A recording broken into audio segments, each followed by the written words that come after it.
Olá, povo de Deus! Estamos iniciando a nossa live das 20 horas em ponto. Nós estamos no módulo de número 12, os dias de Noé e de Ló. É um arranjo, ou seja, é uma consequência do último módulo que tivemos, Israel, o marco profético de Deus. Este módulo ele está centrado também no capítulo 12 do Apocalipse, e nós vamos compreender os dias de Noé e Ló e as consequências para os dias atuais. O texto bíblico que nos serve de base está em Apocalipse, capítulo 12, o versículo 2 e o 4. E estava grávida e com dores de parto, e gritava com ânsias de dar à luz. E a sua cauda levou após si a terça parte das estrelas do céu e lançou-as sobre a terra. E o dragão parou diante da mulher que havia de dar à luz, para que, dando ela a luz, lhe tragasse os filhos. Vamos entender o que nós estamos dizendo aqui. Esta mulher, ela estava vestida de glória, pronta para dar à luz. E esta mulher, ela representa Maria, que deu à luz a Jesus, o varão que há de reger as nações com vara de ferro. Acontece que a sequência da ação vai da luz que ela dá a esse filho até ele ser arrebatado para o trono. E Jesus não foi arrebatado para o trono, mas o filho. Satanás, nesse campo de batalha, ele coloca um terço de suas forças dentro do planeta Terra. E ele fica com 2/3 dessas forças. Aliás, ele coloca 1/3 das forças que ele tem dentro do planeta Terra, e ele fica com 2/3 das forças que ele tem nos lugares celestiais. Muitos interpretam este versículo dizendo o seguinte: que quando Satanás se rebelou contra Deus, ele levou a terça parte dos anjos. Mas esta não é a ideia do texto. Ele diz que ele lança para a terra, e nós temos a terra e os céus. Então ele fica com 2/3 nos céus e lança para a terra 1/3 para tentar impedir que a igreja seja bem sucedida. Por isto que na parábola do capítulo 13 de Mateus, nós encontramos o joio sendo semeado no meio do trigo como obra do inimigo. Por quê? Ele tem 1/3 dos seus anjos preparados para esta invasão.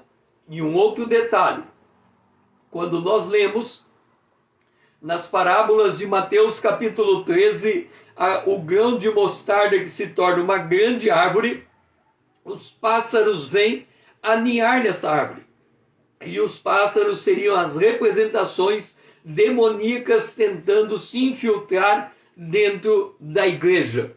E nós devemos observar que já na segunda igreja nós temos a sinagoga de Satanás, e na terceira igreja nós temos o trono de Satanás com seus dois objetivos, o objetivo religioso e o objetivo político. Então, no movimento que vamos fazer da revelação, nós vamos ver um acontecimento extraordinário, a estratégia do dragão e a parábola da figueira. Qual foi o movimento, o acontecimento extraordinário citado no Antigo Testamento? Está em 2 Reis, capítulo 2, o versículo 11 e 12.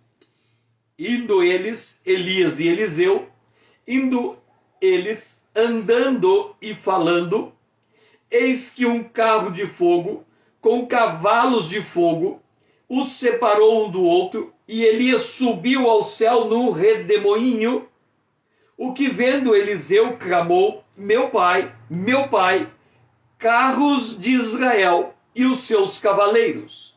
E nunca mais Eliseu viu Elias. E tomando as suas vestes, as vestes de Elias, rasgou-a em duas partes. Então observa, Elias passa pela a experiência do arrebatamento. Carros de fogo, cavaleiros, carro de fogo com cavalos de fogo, vem até ele, Elias, e prepara uma condição para que ele suba como num redemoinho, e ele sobe vivo para o céu. Só 2 homens até hoje tiveram esta experiência. O primeiro foi Enoque. Antes do dilúvio, Enoque andou com Deus e Deus o tomou para si. E agora vemos o caso de Elias, que passa pela mesma experiência de subir vivo para o céu. Esses 2 homens representam este evento que vai acontecer com a igreja, quando a igreja for levada para a presença de Deus, para estar sempre com Ele. No momento do arrebatamento, a trombeta vai tocar, os mortos ressuscitarão primeiro, os vivos subirão ao Senhor para encontrar com Ele nas nuvens, e tudo isso vai se dar num abrir e piscar de olhos. Em 1 Tessalonicenses, capítulo 4, o versículo 16 e 17, o apóstolo Paulo fala desse evento chamado arrebatamento da igreja. E ele diz: porquanto o Senhor mesmo dará a sua palavra de ordem. Nós devemos nos lembrar que Jesus havia dito que somente Deus o Pai sabia desta hora. Esta hora, ela é uma hora que no jargão militar chama dia D. É o momento de o que representa a 3ª maior batalha do universo. E ela vai acontecer e precisa ser muito rápida. Por quê? Porque se Satanás colocou 1/3 dos anjos, ele está vigiando a igreja, tentando impedir o arrebatamento. E ele permanece com 2/3 nos lugares celestiais, como para impedir que esta possibilidade aconteça. Mas o Senhor mesmo, dada a sua palavra de ordem, ouvida a voz do arcanjo e ressoada a trombeta de Deus, descerá dos céus, e os mortos em Cristo ressuscitarão primeiro, e depois nós, os vivos, os que ficarmos, seremos arrebatados juntamente com eles, entre nuvens, para o encontro do Senhor nos ares, e assim estaremos para sempre com o Senhor. Aqui eu faço uma pergunta para você. O que é mais provável acontecer com um cristão nesta época em que estamos vivendo? É mais provável ele morrer fisicamente ou ele ser arrebatado instantaneamente? O que você diz? O que é mais fácil acontecer com um cristão? É ele morrer fisicamente ou ser arrebatado instantaneamente? Deixe-me dizer, o mais fácil acontecer é ele ser arrebatado. Por quê? Porque a data do arrebatamento da igreja foi para ontem. Ela poderia ter acontecido a qualquer instante.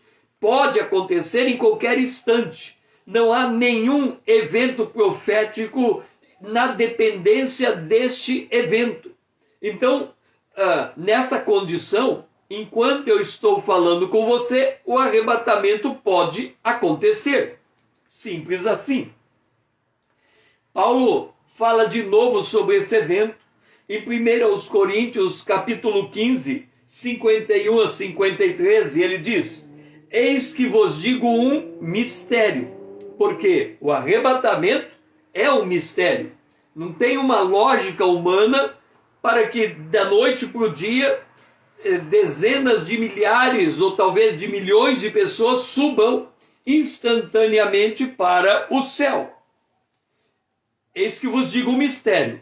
Nem todos dormiremos. Quer dizer, aquele que morre em Cristo, ele está dormindo, aguardando o toque da trombeta para ser arrebatado, para ser ressuscitado. Nem todos dormiremos, mas transformados seremos todos. Por quê? Porque quem está morto em Cristo, ele vai ressuscitar recebendo um corpo glorificado. Ele vai ser transformado.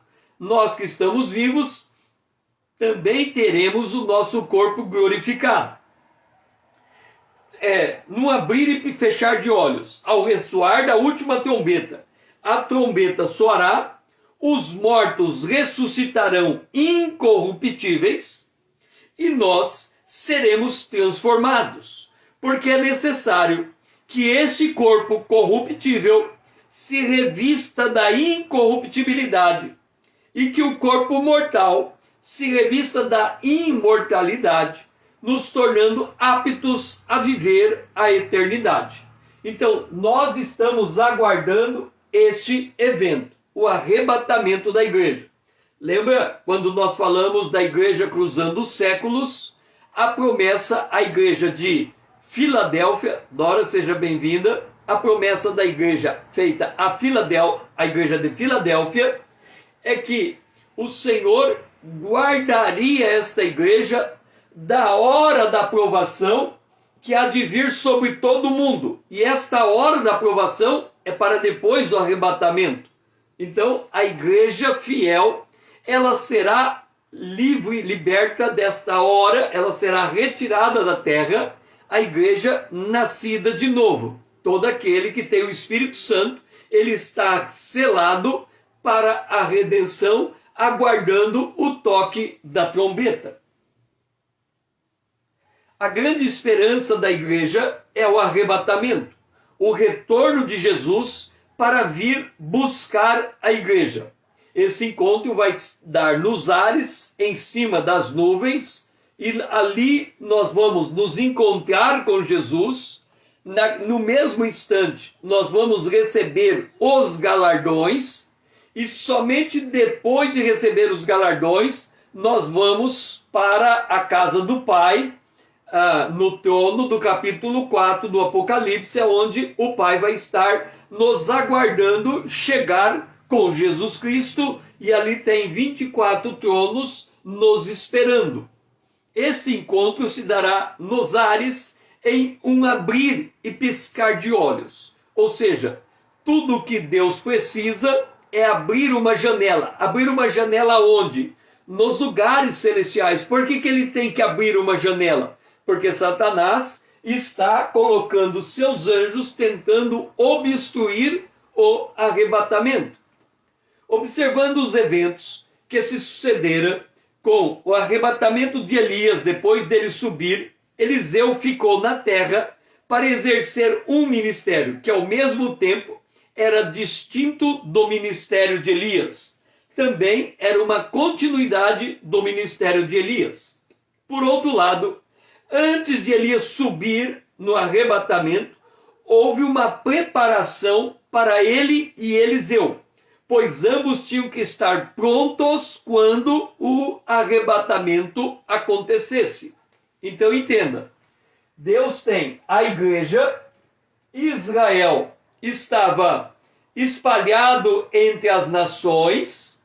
Aí em 1948 Deus colocou Israel como nação na terra prometida em Canaã, e agora a igreja e Israel estão nesse processo preparatório para o arrebatamento, quando a igreja sobe e Israel continua o seu ministério. Quer dizer, Israel, ele continua o seu ministério nesse período aqui, até Jesus voltar. E a igreja ela vai estar nos ares junto com o Senhor. Então, a igreja vai estar nos ares, nos céus, no trono de Deus, no Apocalipse capítulo 4, enquanto que Israel vai estar cruzando pela grande provação que há de vir sobre todo o mundo.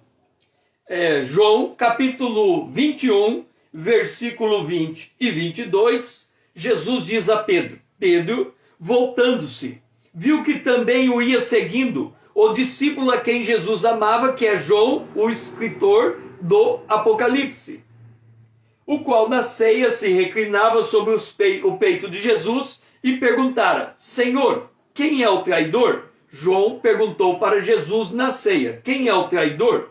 Vendo-o, pois, Pedro, vendo Jesus andando com João ao seu lado, pergunta a Jesus, e quanto a este? Respondeu Jesus, se eu quero que ele permaneça até que eu venha, o que importa a você? Quanto a você, segue-me. Ou seja, Pedro fazendo o papel de Israel, segue-me, e João fazendo o papel da igreja. E se ele permanecer vivo até que eu venha? Lembra que João foi arrebatado em espírito no capítulo 4 para ir na presença de Deus, uma representação do que vai acontecer conosco, que seremos arrebatados para estar na presença de Deus. Então Deus está preparando concomitantemente Israel e a igreja para a hora do arrebatamento. Por que que Israel tinha que estar no seu lugar como nação? Porque quando Deus tirar a igreja, Israel ficará para dar testemunho de Deus no período do arrebatamento. Aliás, depois do arrebatamento, no período da 70ª semana de Daniel, do dia do Senhor. E aí devemos nos lembrar que Israel é um povo de guerra, e aquele período será um período de guerra. A igreja, ela não é habilitada a entrar em guerra como vai acontecer naqueles dias. Por isso ela é retirada, porque ela é a noiva do Cordeiro, e quem vai ficar para suportar a aflição da batalha é a esposa do Criador, Israel. Então nós temos os nossos marcos proféticos, aqui a eternidade passada, a criação dos céus e da terra. Depois nós tivemos aqui um período que foi o dilúvio. Depois do dilúvio, Deus chama Israel a partir de Abraão, Isaac e Jacó. Israel é constituído um povo, ele atinge o ápice da glória quando Jesus nasce, a mulher vestida de sol do Apocalipse capítulo 12, ela, Maria, dá à luz a Jesus, o varão que há de reger toda a terra. Jesus, ele sobe para a presença de Deus e ali ele permanece aguardando que o Pai coloque todos os seus inimigos debaixo dos seus pés. O Espírito Santo desce sobre a igreja e Jesus é morto, ressuscitado, subiu. A igreja, o Espírito Santo desce, a igreja cruza os séculos e aí em 1948 Israel, o marco profético da igreja, se torna nação.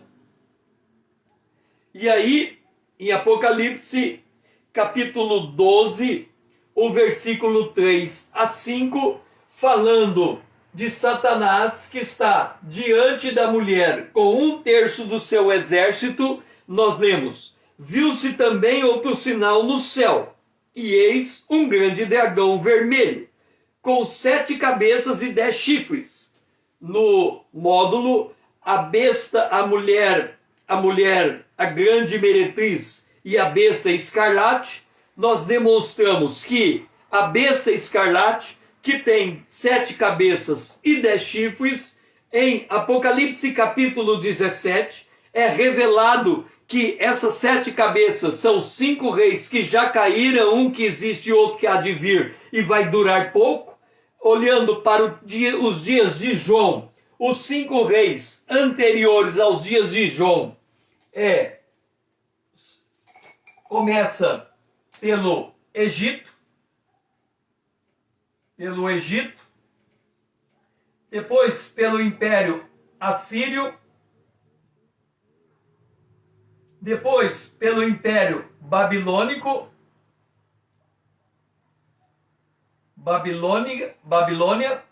depois pelo Império Medo-Persa, depois pelo Império Grego, depois pelo Império Romano, e o Império Romano ele vai voltar a aparecer de novo no final dos tempos. 1, 2, 3, 4, 5, 6, 7. 7 cabeças. Ou seja, quando a besta escarlate chegar ao ápice da sua glória, ela vai se tornar na besta, e 10 nações que vão sair desses 7 reinos vão entregar a Satanás, ao dragão, o grande dragão, o seu poder, para que ele reine sobre todos os povos no período chamado Dia do Senhor, implementando a marca da besta. Então, aqui tem o grande dragão vermelho, com 7 cabeças e 10 chifres, na sua cabeça 7 diademas. A sua cauda arrastava a terça parte das estrelas do céu. Então, ele fica com 2/3 nos lugares celestiais, 1/3 ele manda dentro do planeta. E qual é o objetivo desse 1/3?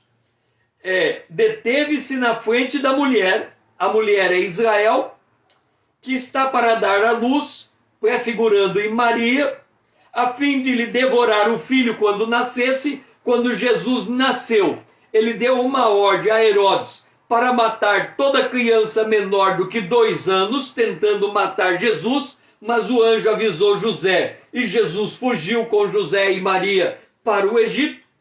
E nasceu, pois, o filho varão, quer dizer, Satanás não conseguiu matá-lo, e ele há de reger todas as nações com cetro de ferro, e o seu filho, o filho da mulher, a extensão de Jesus, o corpo de Cristo, a igreja, foi arrebatado para Deus até o trono de Deus. Então, Satanás está impedindo o arrebatamento. Então, durante todo o período da igreja, durante todo esse período da igreja, essa força demoníaca está tentando infiltrar na igreja para estabelecer a sinagoga de Satanás e o trono de Satanás, e a partir dali dominar todo o mundo. Então, desde o nascimento do Senhor Jesus, e principalmente para esse tempo, Satanás ele tem 3 objetivos. Quais? Primeiro, ele quer continuar o seu acesso no céu com o propósito de fazer acusações contra o povo de Deus. Nós devemos nos lembrar que em Apocalipse capítulo 12, o versículo 9, falando caiu o acusador, ele passa dia e noite nos acusando. Se você quiser saber como é que ele procede esse tipo de acusação, leia o 1º capítulo de Jó, porque ali ele se apresenta diante do trono de Deus, pedindo contra a vida de Jó. E é até importante que ele vá ao trono de Deus pedir por algum de nós. Por quê? Porque ele não pode agir senão debaixo de autoridade, somente nos limites traçados por Deus.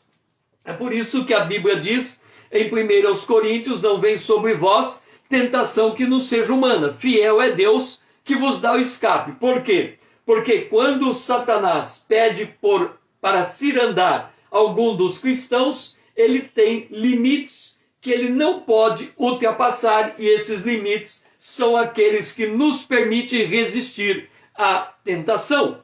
O seu segundo objetivo é firmar sua posição na terra, preparando para a vinda do anticristo. Então, desde a morte e ressurreição de Jesus, ele está numa intensa preparação. Ele não começou agora, ele já estava preparando desde aquele tempo. Por isso, o apóstolo João, escrevendo em 1 João, ele diz: o espírito do anticristo já está operando.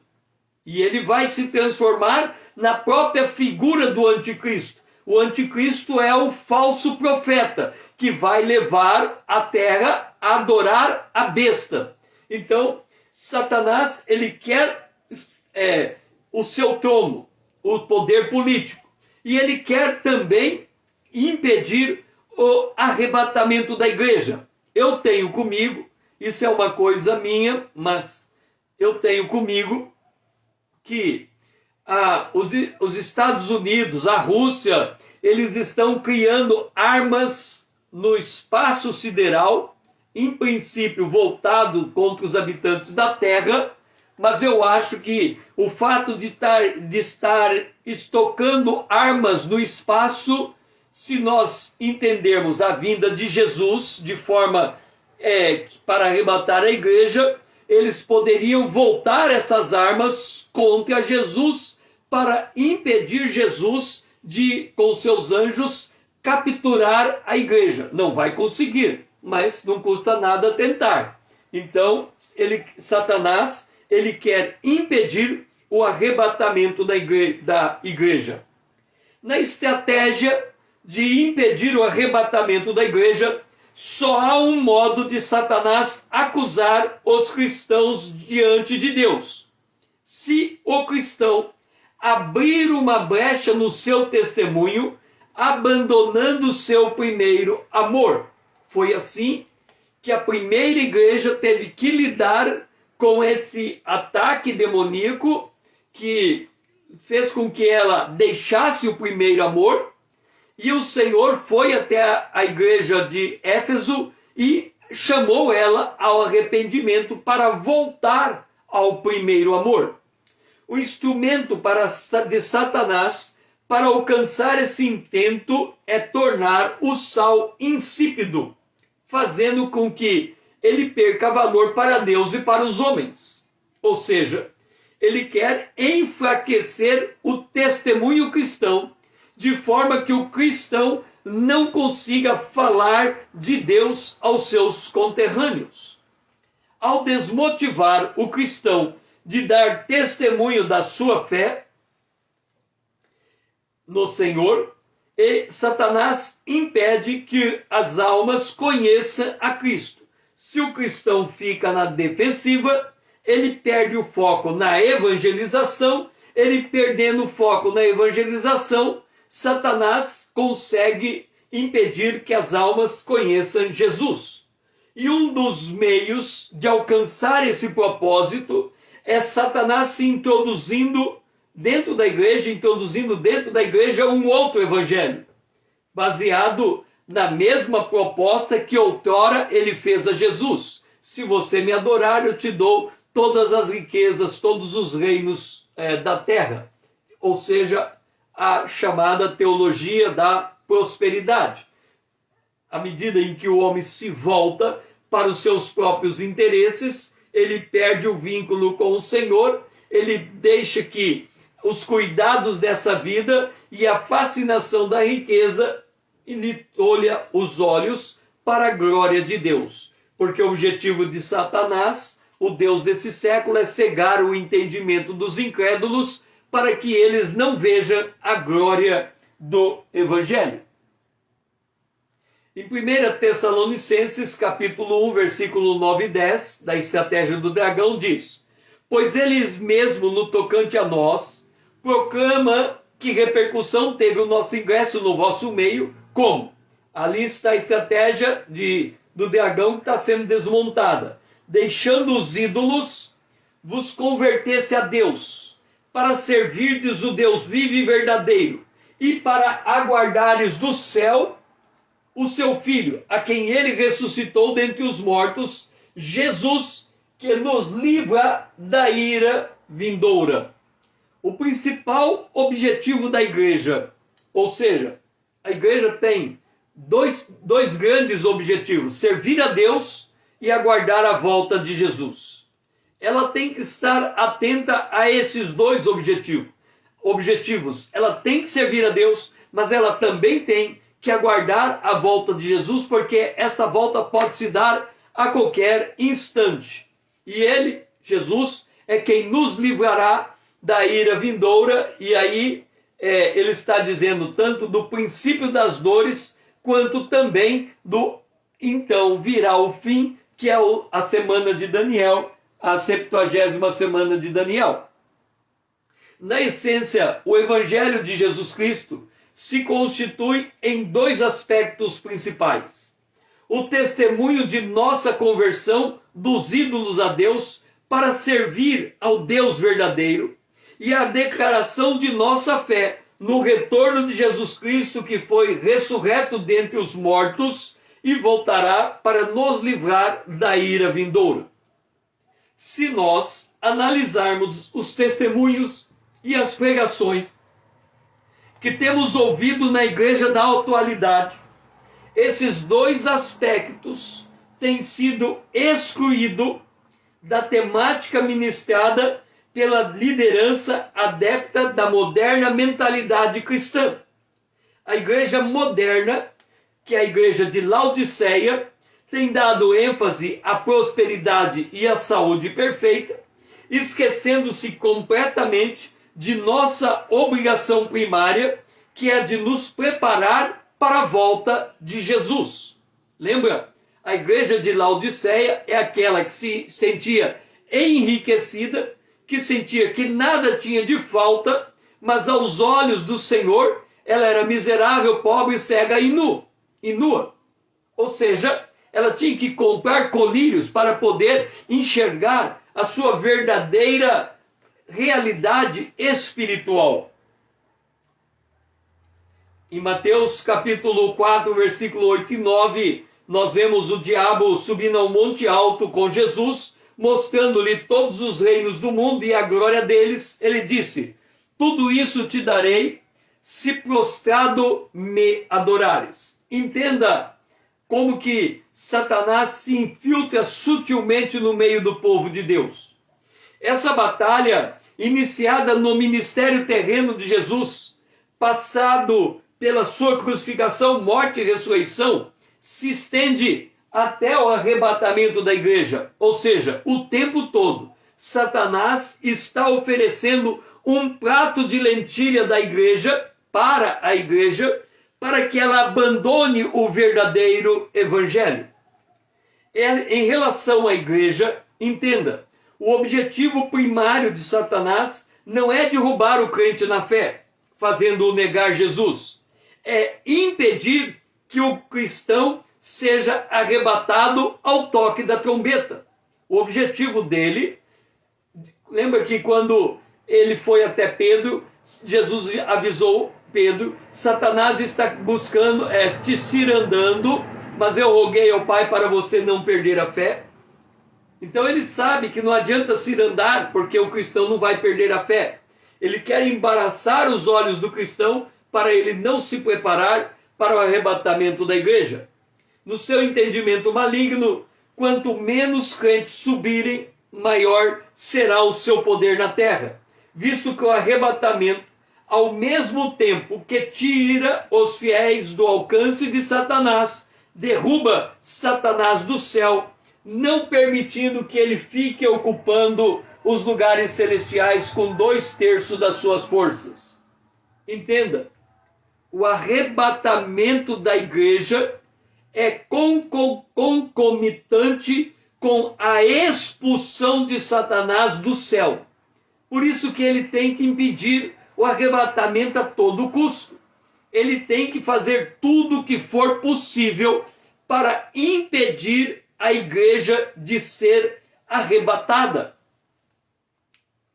Esta é a maior batalha. Por isso que eu disse que essa é a terceira maior batalha do universo.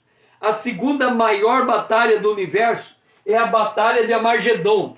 E a primeira maior batalha do universo é aquela que vai acontecer no final do milênio. Então, o arrebatamento é a terceira maior batalha do universo. E Apocalipse capítulo 12, versículo 9, depois do arrebatamento, foi expulso o grande dragão, a antiga serpente que se chama Diabo e Satanás, o sedutor de todo mundo. Sim, foi atirado para a terra, e com ele os seus anjos. Quem? Os 2/3 que ficaram junto com ele, porque ele já tinha infiltrado no planeta Terra com 1/3 dos seus anjos. E aí, Apocalipse capítulo 12, versículo 10, o acusador de nosso irmão, o mesmo que os acusa de dia e de noite diante do nosso Deus. Entenda uma coisa, todas as vezes que você sente ou tem aquele senso de culpa por um pecado praticado, é o diabo acusando. Por quê? Porque o padrão de Deus é este: se confessarmos os nossos pecados, ele é fiel e justo para perdoar os pecados e purificar de toda iniquidade. Então, no relacionamento de Deus com seus filhos, quando um filho de Deus cai em pecado, cabe a ele reconhecer, orar, confessar, receber o perdão e seguir. Como aquela mulher adúltera aos pés de Jesus. Jesus disse: aonde estão teus acusadores? Não havia. E ele disse: então levanta, vá e não peque mais. Então, o cristão, depois que ele cai em pecado, ele confessa, ele recebe o perdão, ele levanta e para com o propósito de não cair, porque não vem sobre vós tentação que não seja humana, fiel é Deus que dá o escape. Precisamos entender que Satanás ocupa os lugares celestiais desde a sua queda diante de Deus, antes mesmo da terra ter sido criada para o homem. No módulo que nós falamos Satanás, o Deus desse século, nós falamos que ele vai cair 3 vezes. O primeiro, ele caiu do terceiro céu para o segundo céu. Ele caiu do terceiro céu para o segundo céu. Por isso que em Efésios, no capítulo 6, está colocado que os principados, potestades, dominadores, hostes espirituais malignas estão nos lugares celestiais. Ele está no segundo céu. No livro de Jó, encontramos Satanás indo ao trono de Deus para permissão para tentar a Jó. E Paulo nos declara que a nossa luta é contra os asseclas de Satanás, que se posiciona nos lugares celestiais. A ocupação deste lugar estratégico por Satanás e seus comandados será permitida até o arrebatamento da igreja. Então, quando a igreja for arrebatada, Satanás cai para dentro da esfera da terra, ele não tem mais lugar, naquele local. Esta é a razão do ódio mortal de Satanás para com os filhos de Deus que serão arrebatados, o que motiva Satanás a ficar em contínua vigilância para evitar o arrebatamento da igreja. Agora você entende por que a hora do arrebatamento só Deus o Pai conhece, nem o Filho e nem os anjos. Porque se alguém soubesse daquela precisa hora do arrebatamento, Satanás poderia tomar vantagem e a criar um mecanismo de impedir o arrebatamento acontecer. Mas tudo que Deus precisa é que os anjos abram uma janela de 1 segundo, a igreja passando, depois que a igreja passar, aí é fácil, Satanás cai por terra, ele não tem mais como permanecer. Por isso, em 1 Pedro, capítulo 5, versículo 8, diz assim: sede sóbrios e vigilantes. O diabo, vosso adversário, anda em derredor como leão que ruge, procurando alguém para devorar. 1 Pedro capítulo 5, o versículo 8. Entenda, nós estamos com a igreja cruzando os séculos. No tópico em que nós falamos sobre a igreja cruzando os séculos, nós olhamos sob a ótica da revelação. Sob a ótica da revelação, Deus abriu o entendimento para nós percebermos que a primeira igreja, Éfeso, depois temos a segunda igreja, Esmirna, depois temos a terceira igreja, Pérgamo. Deixe-me pegar os nomes aqui para Pérgamo. Depois nós temos a igreja de Tiatira. Depois nós temos a igreja de Sardes. Depois temos a igreja de Filadélfia. E depois temos a igreja de Laodiceia. Cada igreja dessa está associada a uma parábola de Mateus capítulo 13.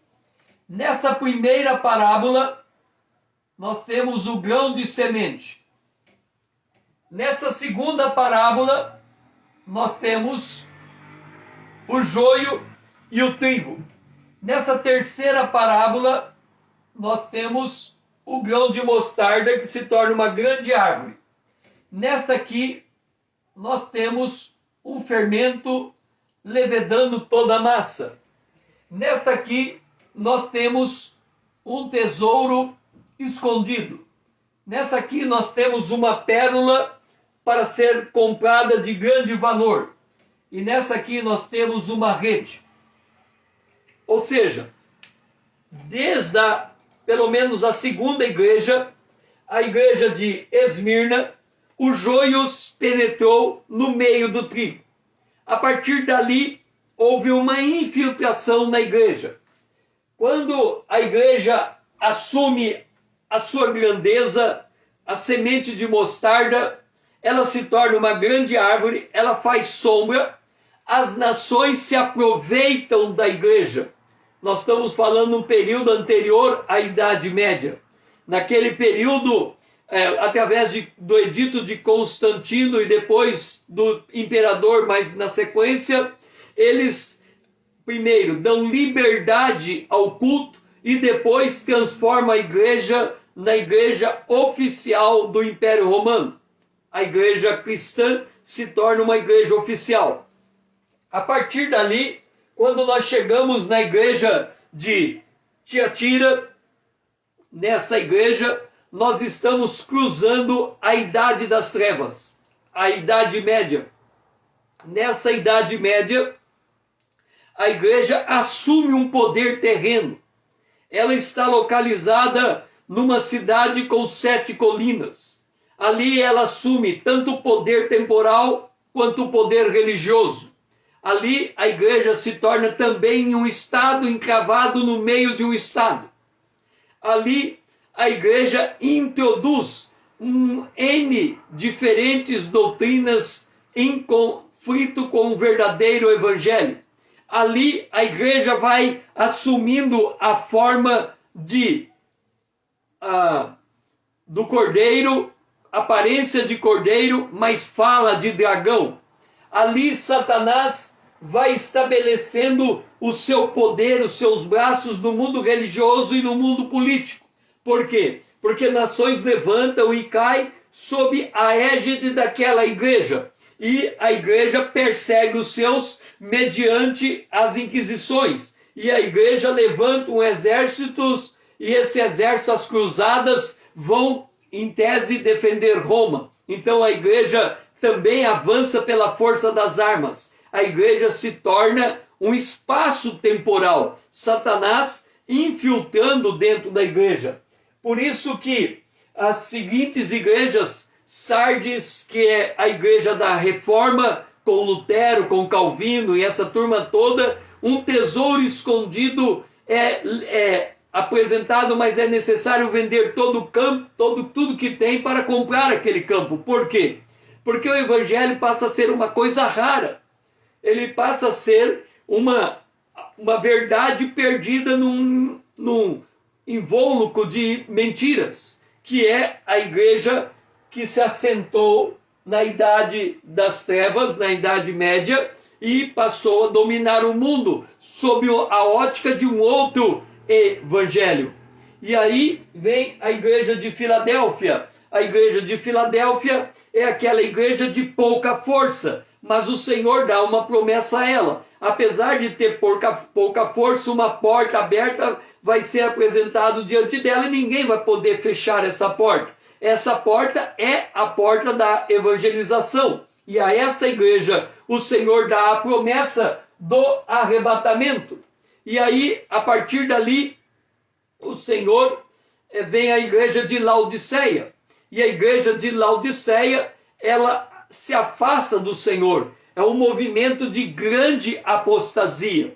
Esse período dessas duas igrejas começa lá pelos idos de 1833, seguindo adiante. Então, dentro desse cenário, nós encontramos a estratégia do dragão e a advertência de Paulo.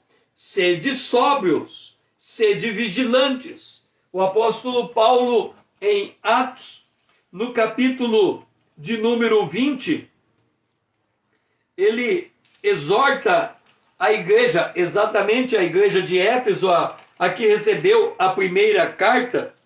Ele exorta dizendo: e que dentre vós mesmos, quer dizer, no meio da igreja, depois da minha partida, entre vós penetrarão lobos vorazes, que não pouparão o rebanho, e que dentre vós mesmos se levantarão homens falando coisas pervertidas, para arrastar discípulos atrás deles. Portanto, vigiai, lembrando-vos que por 3 anos, noite e dia, não cessei de demonstrar com lágrimas cada um de vós. Então, Satanás, ele tenta essa penetração na igreja. Por quê? Na percepção de Satanás, ele tem força suficiente para impedir o arrebatamento da igreja. Por que ele tem força? Ele pensa que tem. Primeiro, porque o Senhor Jesus Cristo não vai estar diretamente envolvido na batalha do arrebatamento. Ele vai vir, vai esperar nos encontrando nos ares, mas ele não vem para lutar contra Satanás. Ele só vai prender Satanás no final antes do milênio e vai soltar depois do milênio. Até lá, ele não vai enfrentar Satanás pessoalmente. Como Satanás, ele é o primeiro anjo criado, e ele sabe que ele é o mais poderoso anjo do universo, nem Miguel seria capaz de lutar com ele. É por isso que ele tem a impressão que ele pode impedir o arrebatamento. Então, em Apocalipse capítulo 17, o versículo 7, diz que Miguel ele vai vir para abrir essa janela de 1 segundo para acontecer o arrebatamento, porque Miguel sabe que tudo que ele precisa fazer é abrir a janela e o arrebatamento acontece. Depois, Satanás, ele acha que ele tem poder para impedir o arrebatamento, porque ele conta com o enfraquecimento do testemunho cristão na terra. Satanás sente-se na condição de enviar a 1/3 parte dos anjos maligno para a terra, porque ele entende que o testemunho da igreja cristã vai estar enfraquecido. Lembra? A igreja de Éfeso, Jesus disse: vocês deixaram o primeiro amor. E depois, a cada uma das igrejas do Apocalipse, à exceção de uma, o Senhor exorta ao arrependimento. Então, Satanás, porque ele implementa a doutrina de Balaão, ele implementa a doutrina dos nicolaítas, ele implementa o ensino de Jezabel, ele entende que, mediante essas falsas doutrinas penetrando dentro da igreja, ele enfraquece o testemunho da igreja, a igreja sai da sua posição de intercessora, deixando a sua posição de intercessora, ele pensa que ele pode barrar o arrebatamento da igreja. Contudo, é por isso que Jesus, em Lucas capítulo 18, o versículo 8, ele faz um desafio. Digo-vos depressa, lhes fará justiça.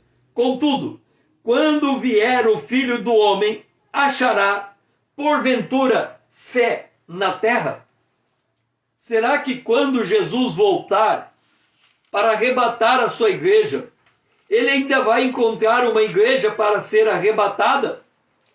Observa que Judas, ele escreve o seguinte: amados, versículo 3, quando empregava toda a diligência em escrever-vos acerca da nossa comum salvação, foi que me senti obrigado a corresponder-me convosco, exortando-vos a batalhardes diligentemente pela fé que uma vez por todas foi entregue aos santos.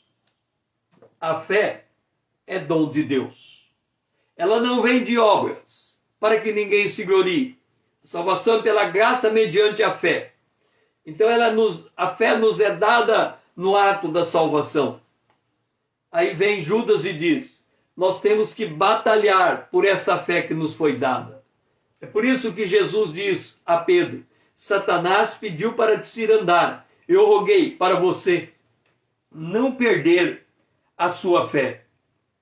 Paulo, escrevendo aos Efésios no capítulo 6, o versículo 12, ele diz: porque a nossa luta não é contra a carne e nem contra o sangue, mas sim contra principados e potestades, contra dominadores desse mundo tenebroso, contra as forças espirituais do mal nas regiões celestiais. A indolência da igreja, de modo geral, para com a volta de Jesus, faz com que parte da estratégia de Satanás, para tentar impedir o arrebatamento da igreja. Nós estamos diante dos preparativos para a terceira maior batalha do universo. A segunda maior é do Armagedon. A primeira maior é aquela do fim do milênio. Nenhuma das guerras mundiais que já aconteceram são equiparadas a essas três batalhas. É nesse cenário que nós temos que atentar para Tiago capítulo 4, versículos 6 e 7. Antes, ele, Deus, dá maior graça pelo que diz: Deus resiste aos soberbos, mas dá graça aos humildes. Sujeitai-vos, portanto, a Deus, mas resisti ao diabo, e ele fugirá de vós. Tiago capítulo 4, o versículo 6 e o versículo 7. Então, a estratégia do dragão é essa. Ele está parado diante da igreja.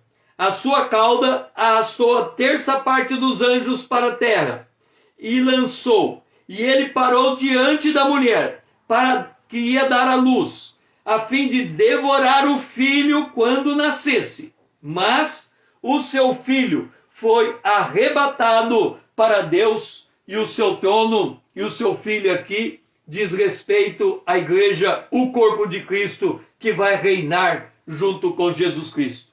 Satanás, ele sabe que o seu tempo está ficando cada vez mais curto, mesmo porque Israel já se posicionou enquanto nação, fazendo mover mais rapidamente o relógio profético. Então, entenda isso. Nós estamos diante desta batalha, desse momento mais extraordinário da história cristã. Satanás, ele sabe que a última geração, ela está sendo preparada para subir o arrebatamento. Você se lembra quando lá no livro de Êxodo, Deus disse a Israel que deveria comer da Páscoa do Senhor, preparados para a retirada do Egito? E eles cingiram os seus corpos, preparando para a partida, e comeram do cordeiro. É assim, lembra da batalha de Gideão, que que o Senhor separou 300 para ele, que eram homens que se posicionaram diante das águas, como quem está esperando a qualquer momento a chegada do inimigo, e ele está pronto a sair correndo para se defender ou para atacar? É assim que a igreja deve estar posicionada para a volta de Jesus. Por que que a igreja precisa estar nessa posição? Porque lá no Apocalipse, no capítulo 22, nos últimos versos, diz assim: o Espírito e a noiva diz: vem, Senhor Jesus. Isso significa que a igreja precisa, nesta última hora, nesse momento que antecede o arrebatamento, se preparar como uma noiva que quer encontrar com o noivo. Porque quando Jesus vier buscar a igreja, ele está buscando a igreja para as bodas do Cordeiro. Então a igreja precisa estar nesta expectativa. E nesses últimos tempos, o Senhor está inflamando a igreja com aquele amor ardente, amor eterno, amor que move o coração de Deus, aquele amor que o apóstolo Paulo fala, que o amor de Deus foi derramado sobre nós. O Senhor quer despertar uma igreja, o Senhor quer despertar um povo, os guerreiros para a hora da batalha final. O Senhor quer despertar um povo preparado, bem disposto, apto a subir com ele. Lembra? Eliseu e Elias, eles andavam conversando um com o outro. Deus foi preparando, eles tiveram que passar em diversas cidades. Cada cidade era uma preparação especial para o desligamento de Elias com Eliseu. A igreja vai se desligar de Israel. Israel vai ficar na terra. A igreja vai subir nos céus. A igreja vai atuar nos dias dos juízos a partir do céu. Israel a partir da terra. E aí nós estaremos nessa batalha final. Mas antes desta batalha acontecer, existe um espaço temporal aqui, entre 1948 e o arrebatamento da igreja. E nesse espaço temporal, nós temos que estarmos vigilantes, nós temos que estarmos sóbrios, nós temos que estarmos despertos, nós temos que entender qual é a boa, agradável e perfeita vontade de Deus. Nós temos que estar vinculado à videira verdadeira, permanecendo em Cristo, para extrair dela a vida de Deus, para permanecer firme, de pé, quando o Filho do Homem chegar para nos levar e encontrar com Ele nos ares. Foi muito bom ter você comigo nesta live, que você possa entender o que Deus está fazendo. Depois, na próxima live, nós estaremos falando dos dias de Noé e os dias de Ló, e como tudo isso impacta nessa preparação dessa última hora em que a igreja está aguardando o toque da trombeta para os mortos serem ressuscitados primeiro e os vivos seguirem de novo. Se você seguir com ela, se você ainda não faz parte da minha comunidade, venha me seguir aqui no Instagram, ali no YouTube, e ajude-me a levar essa palavra mais adiante, encaminhando esse vídeo para os seus amigos. Me ajude a despertar o povo de Deus nesta última hora, para que o Senhor possa esclarecer. Que o Senhor seja louvado e você tenha um restante de dia abençoado na presença de Deus.